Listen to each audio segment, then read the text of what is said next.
Good morning, everybody. So here I with the new topic that is a chopper. So basically, what is chopper? Chopper है क्या? So chopper एक circuit है जो fix DC voltage को that is battery supply को वो क्या करता है चॉपिंग करके एक वेरिएबल वोल्टेज बना देता है। वेरिएबल वोल्टेज का मतलब ये है कि वोल्टेज इनपुट मेरा फिक्स रहेगा बट आउटपुट को हम रेगुलेट कर सकते हैं, चेंज कर सकते हैं। जैसे मान लीजिए 220 वोल्ट डीसी है मेरा, सो 220 वोल्ट डीसी है या 110 वोल्ट, एक कुछ भी ले सकते हैं। एक 110 वोल्ट का बैटरी है, ठीक है। सो उसको अगर हम चाहे तो 110 के जगह पे कभी 90 वोल्ट ला सकते हैं, कभी 80 वोल्ट ला सकते हैं। जैसा आपका डीसी मोटर का स्पीड का रिक्वायरमेंट होगा उस हिसाब से, क्योंकि मुझे अल्टीमेटली क्या चलाना है, डीसी लोड चलाना है। सो मान लीजिए डीसी लोड में डीसी सीरीज मोटर या शंट मोटर है, ठीक है। शंट मोटर में रेगुलेशन उतना नहीं होता है, सीरीज मोटर में वेरिएशंस रेगुलेट, हम स्पीड को रेगुलेट कर सकते हैं।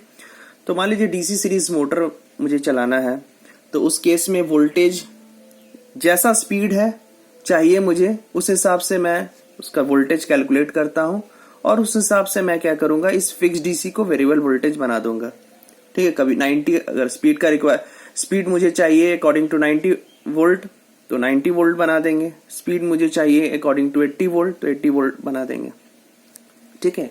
ये बेसिकली होता है चॉपर का, ठीक है, काम। सो आपको ये नेक्स्ट है कि आपका अगर किस तरह का ये डीसी टू डीसी कन्वर्टर, इसको चॉपर भी बोलते हैं, किस तरीके का होता है। तो एसी लिंक चॉपर भी होता है और एक नॉर्मल जो डीसी चॉपर होता है, ठीक है। तो डीसी एसी लिंक चॉपर में बेसिकली क्या होता है ना कि हम लोग डीसी को पहले इन्वर्टर सर्किट से एसी बनाते हैं। उसके बाद क्या होता है कि हम लोग ट्रांसफार्मर के थ्रू स्टेप अप करके फिर हम लोग क्या करते हैं,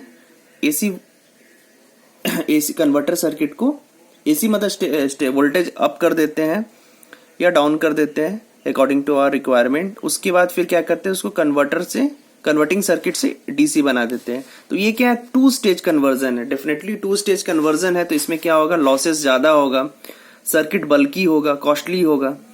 अब इसका रिक्वायरमेंट क्या है, देखिए रिक्वायरमेंट ये होता है ना कि मान लीजिए मुझे एग्जांपल के लिए कि मुझे एक ऐसा बहुत लार्ज रेटिंग डीसी मोटर चलाना है, बहुत लार्ज रेटिंग के डीसी मोटर चलाना है। तो ठीक है, उस केस में आपके पास नॉर्मली क्या रहता है कि आप ट्रांसफार्मर के थ्रू आप वोल्टेज को अप कर दो। उसके बाद फिर क्या करो कि उसमें कन्वर्टिंग सर्किट लगा के आप उसको क्या बना लो, डीसी बना लो, फिर डीसी मोटर का चलाओ, ठीक है।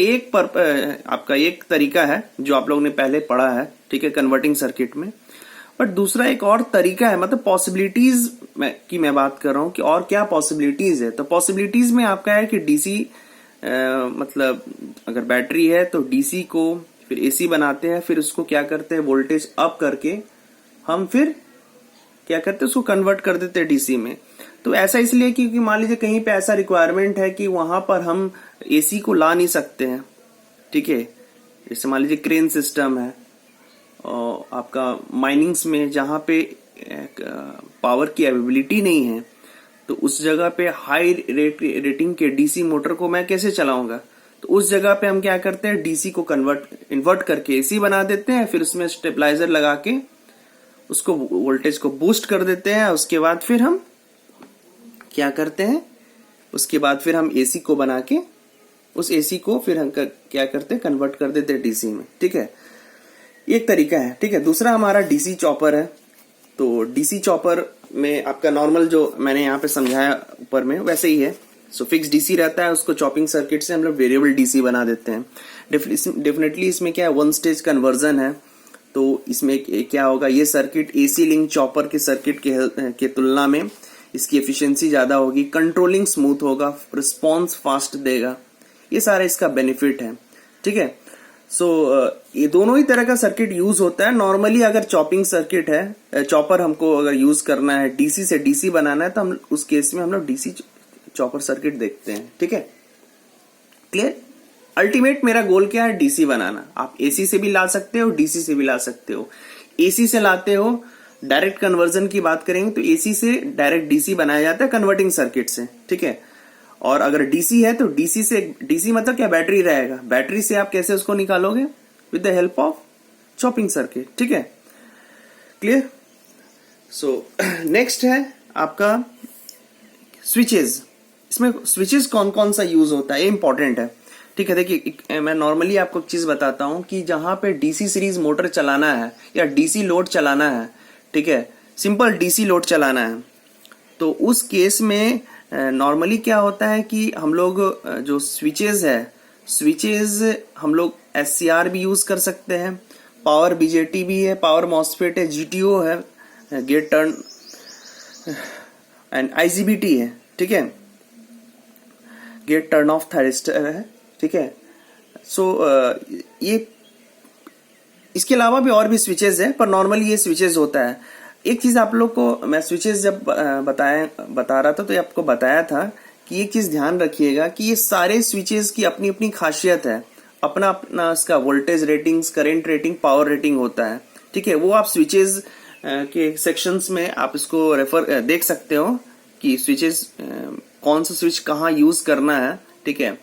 पर नॉर्मली अगर चॉपर सर्किट का हम बात करें तो चॉपर सर्किट हम लोग हाई लार्ज सर्किट्स में भी, जहां पे large rating of DC motor को रन करने के लिए भी यूज किया जाता है, और एक छोटा सा एक टॉय बोल सकते हो, टॉय, एक टॉय, ऑटोमेटिक टॉय जो होता है बच्चे लोग का खिलौना, उसमें भी आपको इस तरह का सर्किट, चॉपिंग सर्किट मिल सकता है, जहां पे बैटरी यूज किया जाता है, ठीक है, पेंसिल बैटरी यूज करके हम लोग फिर उस जगह पे भी चॉपिंग सर्किट आप देख सकते हो। तो इसीलिए क्या है ना कि इसमें स्विचेस की नॉर्मली जो स्विचेस यूज होता है वो एससीआर से ज्यादा हम लोग बीजेटी, पावर मॉसफेट ये सब यूज करते हैं, ठीक है। अगर लार्ज रेटिंग मोटर्स है तो उस केस में हम लोग हमको पता है कि एससीआर की फ्लेक्सिबिलिटी काफी अच्छी होती है, वोल्टेज रेटिंग काफी 5000 वोल्ट तक हम इसे यूज कर सकते हैं, जो इसके साथ ये सब अवेलेबल्स नहीं है, ये सारे स्विचेस का इसमें खासियत नहीं है।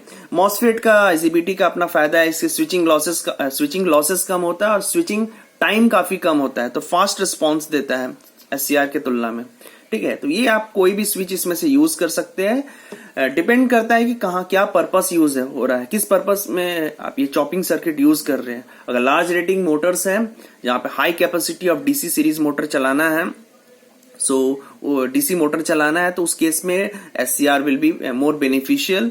बट अगर कहीं पे अगर रिस्पॉन्स फैक्टर है कि रिस्पॉन्स आपका काफी फास्ट होना चाहिए, ठीक है, लॉसेस बहुत कम होना चाहिए, तो उस केस में आप आईजीबीटी में जा सकते हैं, जो बेस्ट स्विचेस में इस पर्पस के लिए बेस्ट स्विचेस माना जाता है, बट इसकी कॉस्ट ज्यादा है, तो उसके तुलना में सबसे लो कॉस्ट आपका पावर बीजेटी में आप जा सकते हैं। पावर, इसको ट्रांजिस्टर भी बोला जाता है, ठीक है, बाइपोलर जंक्शन ट्रांजिस्टर, ठीक है। सो स्विचेस की बात हो गई। स्विचेस को यहाँ पे इसलिए मैं बताना जरूरी था ना, क्योंकि इससे पहले जो कन्वर्टिंग जो सर्किट था उसमें नॉर्मली हम लोग वोल्टेज रेटिंग देखते हैं, ठीक है। सो हाई कैपेसिटी जहां रहेगा वहां पे आप एससीआर यूज करो, ज्यादा अच्छा है, ठीक है। पर जहां पे रिस्पॉन्स की बात आती है वहां पे it's better to go with the IGBT and power MOSFET. अगर आपको कॉस्ट और कम करना है, लो वोल्टेज है, तो बेस्ट आपका पावर बीजेटी है, ठीक है। नेक्स्ट आपका कम्यूटेशन प्रोसेस ना, ये काफी इंपॉर्टेंट है। कम्यूटेशन प्रोसेस, इसमें क्या क्या यूज हो रहा है। सो एज यूजुअल आप लोग को पता है load commutation. So load commutation क्या है, depending upon the nature of the load. So आपको लोड कम्यूटेटेड चॉपर भी मिलेगा, इसको सेल्फ कम्यूटेटेड चॉपर भी बोलते हैं, ठीक है। इसको सीरीज कैपेसिटर कम्यूटेटेड चॉपर भी बोला जाता है, ठीक है। ये बेसिकली क्लास ए कम्यूटेशन है, ठीक है। तो ये आपको लोड कम्यूटेटेड चॉपर भी मिलेगा। सो नेक्स्ट आपका फोर्स्ड कम्यूटेशन है, या फोर्स्ड कम्यूटेटेड चॉपर में आपका बेसिकली दो तरह का है, एक क्लास बी है, क्लास डी है।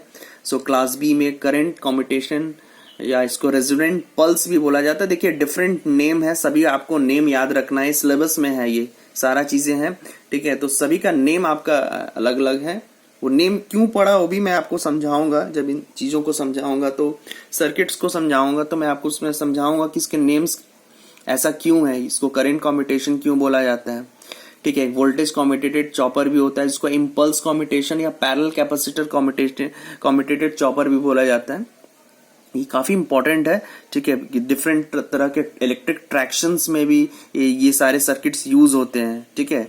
आज के डेट में जो इलेक्ट्रिकल व्हीकल्स का कॉन्सेप्ट आ गया है उसमें ये काफी यूज किया जाता है। इसीलिए अगर ये बेहतर तरीके से समझ रहे हैं तो आपको उसमें मदद मिलेगा उन चीजों को समझने में, ठीक है। चलिए नेक्स्ट आते हैं एप्लीकेशंस पे। सो एप्लीकेशंस में एज यूजुअल जहाँ पे ट्रॉली कार्स हैं, आपका मेरीन होस्ट में ट्रॉली कार्स आप समझते हैं, जो कार्स आपका ट्रॉली के रूप में रहते हैं, ठीक है, वो उसमें ट्रॉली कार्स हैं। मेरीन होस्ट में मेरीन आपका फिशिंग्स वगैरह में वहां पे यूज किया जाता है फॉर लिफ्टिंग समथिंग, ठीक है। अगर आप देखोगे कहीं पे सी वगैरह में जहाँ पे लार्ज कंटेनर्स वगैरह में कंटेनर्स वगैरह जहाँ पे रहता है, जहाँ पे आपका उस जगह पे ये चॉपर, इस तरह का चॉपिंग सर्किट यूज होता है, जहाँ पे मिडिल ऑफ द सी में मान लीजिए कुछ एक व्हीकल से दूसरे उठा के दूसरे व्हीकल्स में रखना है सामान, तो उस जगह पे जहाँ पे एसी अवेलेबल्स नहीं है वहाँ पे आपका इस तरह का सर्किट्स मिलेंगे, चॉपिंग सर्किट्स। फिर फॉर्कलिफ्ट ट्रक्स हैं, ये भी क्या है, ट्रक से एक चीजों को उठा के दूसरी जगह रखना, ठीक है, जहां पे सारी जगह पे क्या डीसी सप्लाई अवेलेबल है इनपुट में मेरा। फिर मैरिन हॉलर्स इंपॉर्टेंट है, मेरीन आपका माइनिंग के समय माइन हॉलर्स, माइनिंग के जगह पे जहाँ पे एसी अवेलेबल्स नहीं है वहां पे भी हम लोग इस तरह का चॉपिंग सर्किट यूज करते हैं। और ये हमारा मोस्ट इम्पॉर्टेंट इलेक्ट्रिकल ऑटोमोबाइल्स, आज के डेट में इलेक्ट्रिकल व्हीकल्स में इसकी यूज काफी बढ़ गई है। फ्यूचर आपको पता है, electrical automobiles is our future scope in the automobile sector. Every company is trying to calibrate the automobiles based on electricity. So इस जगह पे आपका ये चॉपिंग सर्किट काफी मददगार हो सकता है, ठीक है। चलिए नेक्स्ट हम लोग आते हैं आपका इसकी प्रिंसिपल्स को समझते हैं। तो प्रिंसिपल्स में मैं आपको दोनों ही बता दूंगा, स्टेप डाउन चॉपर और स्टेप अप चॉपर, ठीक है।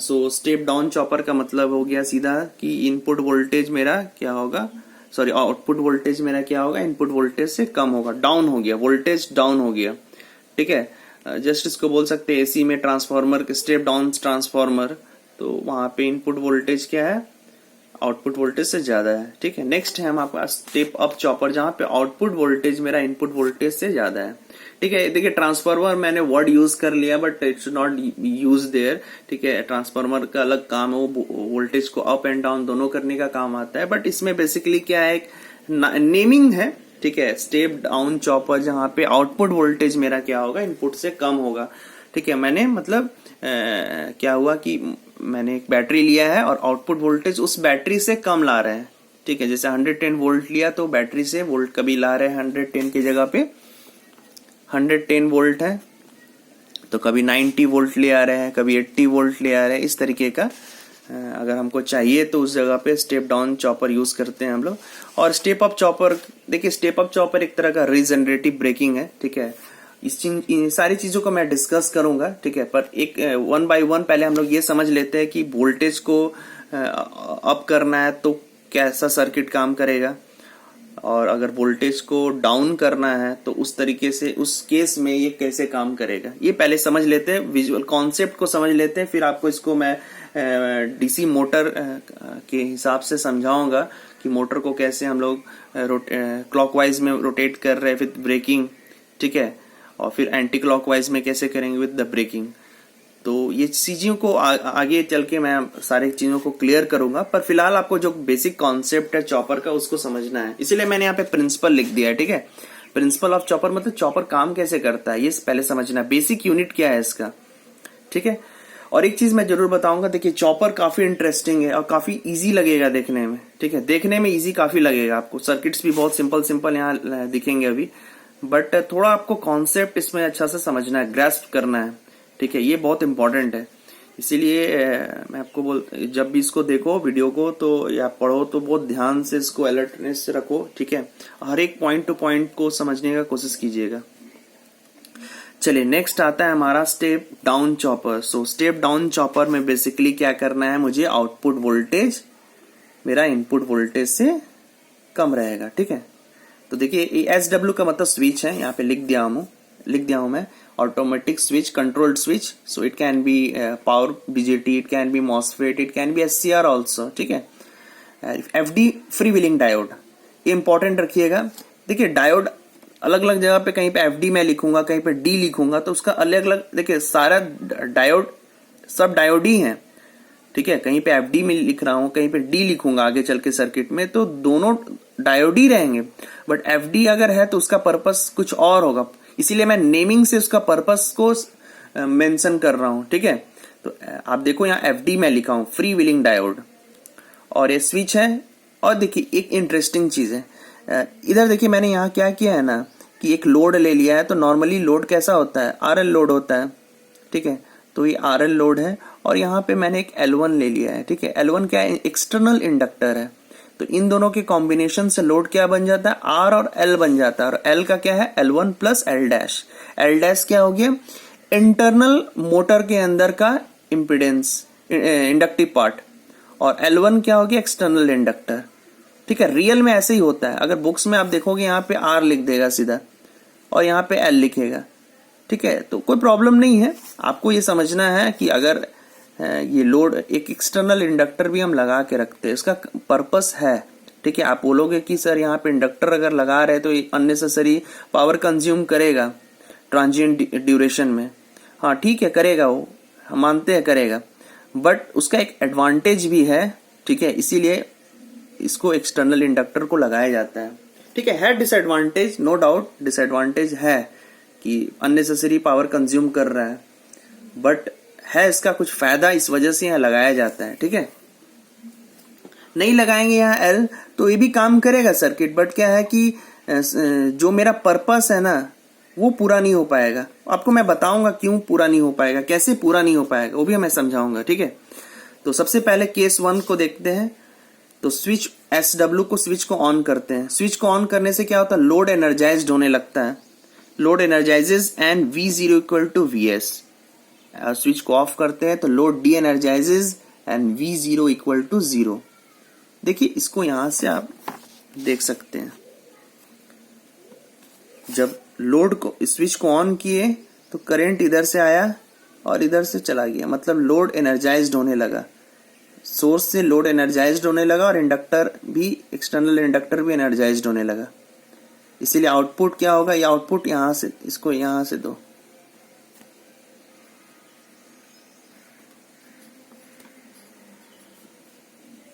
ठीक है। सो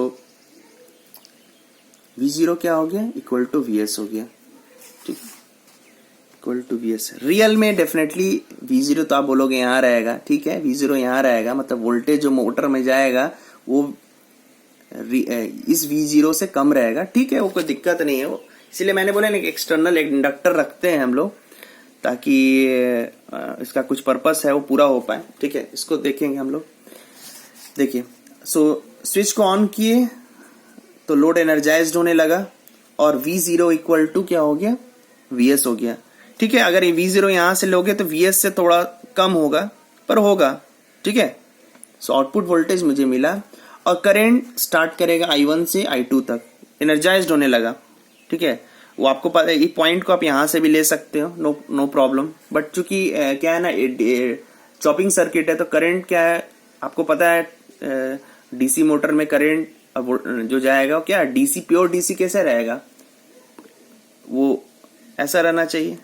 तो हम लोग फिल्टर्ड सर्किट वगैरह लगाते हैं, ठीक है। तो खैर कहने का मतलब है यहाँ पे कि current will start increasing. Switching बहुत बार हो रहा है ना, बार बार स्विच ऑन एंड ऑफ हो रहा, स्विच ऑन एंड ऑफ हो रहा बार बार, ठीक है। अगर इसको ऑन करके छोड़ देंगे तो क्या होगा, धीरे धीरे सैचुरेट कर जाएगा, ये धीरे धीरे सैचुरेट कर जाएगा, ऐसे आएगा, उसके बाद कांस्टेंट हो जाएगा, ऐसे आके कांस्टेंट हो जाएगा, ठीक है। पर हम लोग क्या कर रहे हैं, स्विच को बार बार ऑन और ऑफ कर रहे हैं, इसीलिए क्या आता है, ट्रांजिएंट मोड आता है, स्टेडी मोड ज्यादा देर नहीं रहता है, ठीक है। इसीलिए करंट को starts increasing from this point two this point.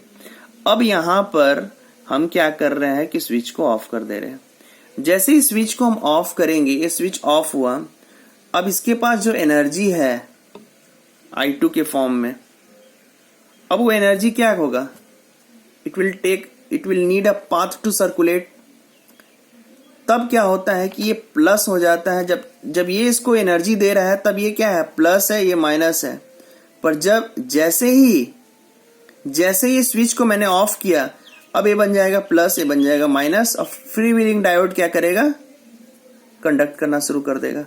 तो आउटपुट वोल्टेज क्या हो जाएगा, 0, एंड करंट स्टार्ट्स डिक्रीजिंग। इसका मतलब क्या है, जब फ्री व्हीलिंग डायोड कंडक्ट कर रहा है तो सोर्स से लोड की तरफ एनर्जी जाना बंद हो गया। सो मोटर घूमेगा अपने मोमेंटम के अकॉर्डिंग घूमेगा। इसको आगे मैं बहुत अच्छा से एक्सप्लेन करूंगा, अभी थोड़ा थोड़ा रिलेट करके आपको समझाने की कोशिश कर रहा हूं। एक्चुअली क्या है, मोटर है, तो जैसे आप स्विच ऑन करके जब तक ऑन रखे तब तक मोटर में एनर्जी जा रहा है सोर्स से, पर जैसे स्विच को ऑफ करेंगे मोटर में एनर्जी जाना बंद हो जाएगा। पर रुकेगा तो नहीं ना, ये रुकेगा नहीं। क्यों नहीं रुकेगा, इसके पास मोमेंटम है तो चलेगा, बट क्या होगा, चलेगा और करंट क्या होगा, डिके करने की कोशिश करेगा, क्योंकि उसको एनर्जी मिलना बंद हो गया। तो जैसे डिके करेगा तो धीरे धीरे क्या होगा, जैसे डिके किया तो धीरे धीरे क्या होगा, उसकी करंट डिके करने लगेगा, तो अपने मोमेंटम के अकॉर्डिंग घूम रहा है। उस जब तक ये स्विच ऑफ है मोटर में एनर्जी जाना बंद हो गया, और मोटर अपना एनर्जी डिके कर रहा है किस पाथ से, अपने ही L1 और R से डिसिपेट करेगा। L1 और L डैश के पास जो एनर्जी रहेगा वो डिसिपेट करेगा किससे, R part of the load से। इसीलिए करंट डिके करना शुरू कर दिया और आउटपुट वोल्टेज 0 हो जाएगा मेरा। ठीक है, सो इस टाइम को टी ऑन टाइम बोलते हैं और इस टाइम को टी ऑफ टाइम बोलते हैं। उसके बाद फिर से मैं स्विच को ऑन कर दूंगा, फिर से same behaviour, output voltage equal to Vs। देखो यहां से साफ है, this output voltage equal to Vs। On हो गया तो इसके cross voltage drop 0। Switch on होने के बाद उसके क्रॉस वोल्टेज ड्रॉप क्या होता है, 0 हो जाता है।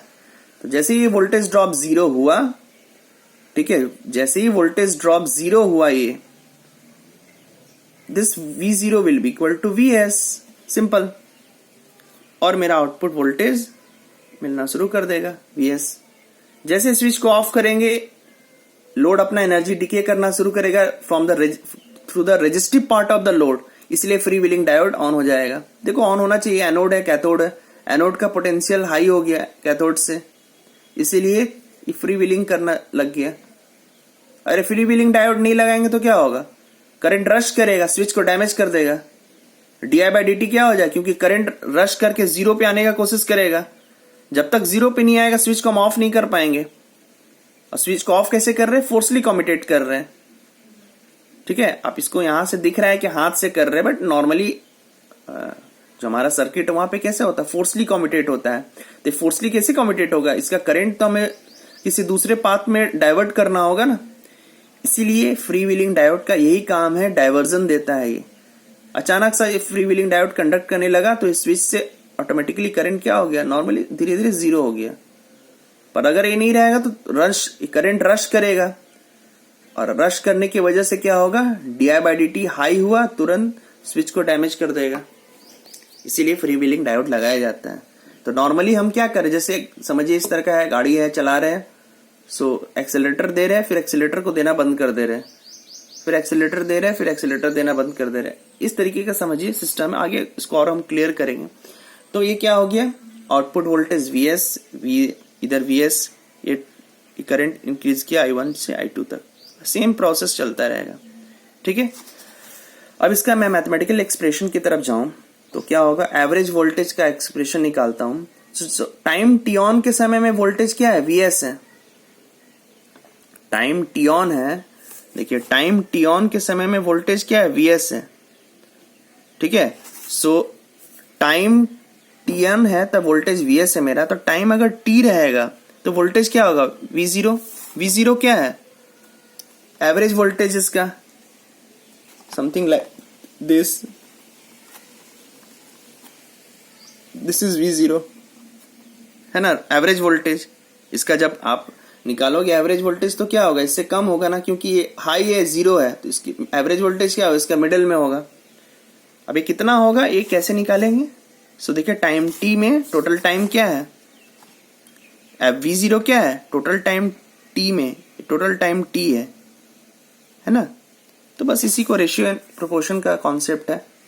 तो वोल्टेज मेरा जब Vs था तो टाइम t ऑन था तो Vs था, तो टाइम t है तो एवरेज वोल्टेज V0 है। बस इसी को निकालें, t on by t Vs, और इसको सिंप्लीफाई कीजिएगा तो क्या आएगा value v0 equal to alpha into VS. So alpha की वैल्यू क्या होगी, range alpha will range from, alpha का रेंज क्या होगा 0 to 1, ठीक है। 0 मतलब सर्किट कभी भी ऑन ही नहीं हुआ है ना। अब 1 मतलब, 1 का मतलब हो गया, 1 का मतलब क्या हो गया, 1 का मतलब हो गया कि सर्किट हमेशा ऑन है, ठीक है। तो ऑन रखिएगा तो एवरेज वोल्टेज क्या इक्वल टू वीएस हो जाएगा। तो रेगुलेशन नहीं मिला, तो अल्फा को आप रेगुलेट करके क्या कर सकते हैं, 0 से वीएस क्या वोल्टेज दे सकते हैं, जिससे मेरा क्या होगा, जिससे मेरा V0 रेगुलेट होगा, चेंज होगा। रेगुलेट मतलब चेंज होगा, चेंज होगा तो मैं क्या होगा, मोटर के स्पीड को भी हम चेंज कर सकेंगे, ठीक है। ये है आपका स्टेप डाउन चॉपर का कॉन्सेप्ट, ठीक है। अब मैं नेक्स्ट में हम लोग स्टेप अप चॉपर का कॉन्सेप्ट को देखेंगे और इसको थोड़ा क्लियरिफाई करने की कोशिश करेंगे, ठीक है। Thank you.